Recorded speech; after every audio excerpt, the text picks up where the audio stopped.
So you're going through your day. Maybe you're sitting at a bar, walking through a crowded street, or waiting in line, when suddenly someone locks eyes with you, a cold, hard stare filled with intent to intimidate. What do? How do you handle a situation that could quickly escalate into something dangerous? Whether it's a test of dominance or a precursor to a serious confrontation, knowing how to handle this situation is absolutely critical. Let's check it out.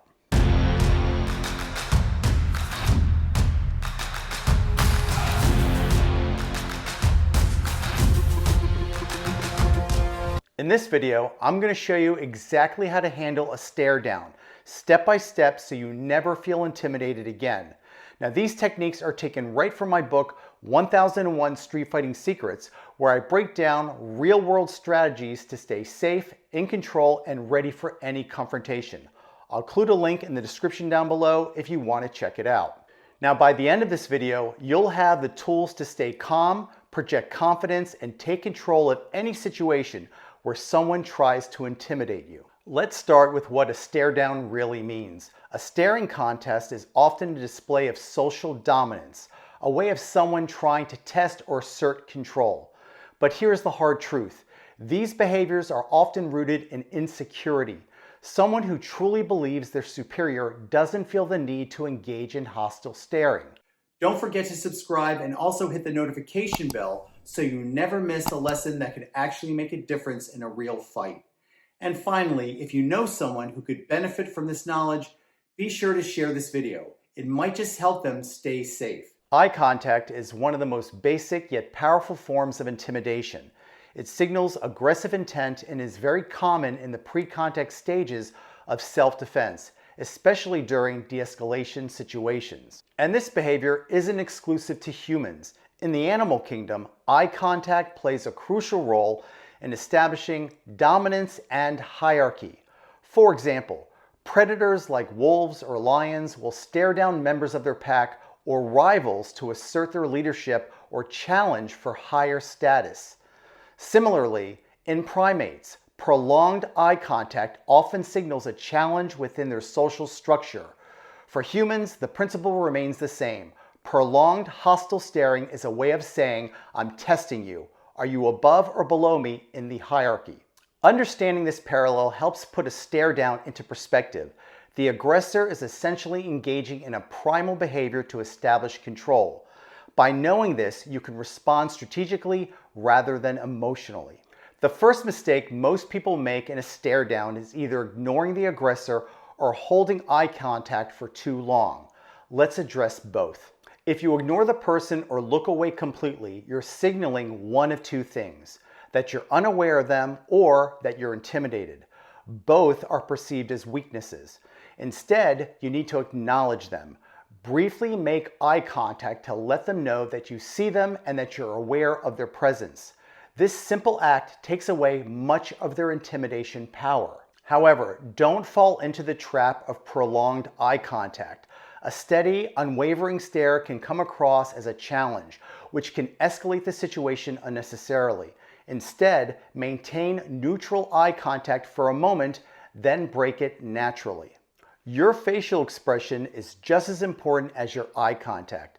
Avoid smirking, nodding, or showing any exaggerated emotion. These gestures can be misinterpreted as condescending or mocking, which can escalate the hostility. Instead, work on developing a neutral, emotionless expression, what's often referred to in contemporary fighting arts as the poker face. Now, this projects calmness, confidence, and control without provoking the aggressor. Now, if maintaining direct eye contact feels challenging, focus on their eyebrows or a space between their eyes. This trick can help you avoid appearing intimidated without making the interaction overly personal.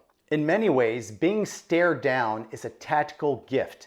It puts the person on your radar. Once you're aware of them, you should always keep a watchful eye on their behavior while they remain in your immediate surroundings. Never turn your back on someone who's trying to intimidate you, and always be mindful of whether they have friends or accomplices nearby.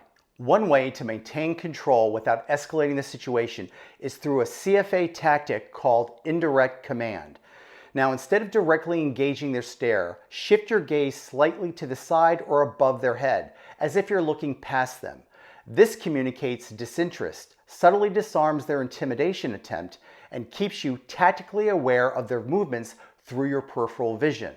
This tactic can confuse the aggressor as it denies them the satisfaction of a direct confrontation while keeping you in control of the encounter. Now, when dealing with a potential aggressor, your goal is always to de-escalate the situation if possible. In this context, avoid direct and prolonged eye contact during the verbal exchanges. A quick glance is fine, but staring into their eyes can be interpreted as threatening. Instead, shift your focus to their mouth or throat area while using your peripheral vision to monitor their shoulders and torso. This triangular visual stance has two major benefits. First, it allows you to detect any telegraphed movements, like a punch or a weapon drawn, which often begins in the shoulders. Now, second, it prevents you from being psyched out by their eyes, which can project false intentions or intimidation. Handling a stare down effectively isn't just about theory, it's about practice. So if you're not used to maintaining eye contact under pressure, you need to train for it. Role-playing scenarios with a training partner is a great way to inoculate yourself against the discomfort of being stared down. Additionally, mastering techniques like ghosting or pseudo-speciation can be very helpful in these situations. Now, ghosting is the mental process of erasing the aggressor's facial features, especially making them appear faceless in your mind. Now, this psychological strategy can help you detach emotionally and act decisively if the situation escalates to physical self-defense. A stare down is more than just a battle of eyes. It's a test of your composure, awareness, and ability to project calm confidence. By acknowledging the threat without escalating it, maintaining a neutral expression, and positioning yourself strategically, you can take control of a situation before it spirals out of hand. Remember, intimidation only works if you allow it to. With the right mindset and preparation, you can handle any stare down with confidence and ease. Thanks for watching, and I'll see you at the next video.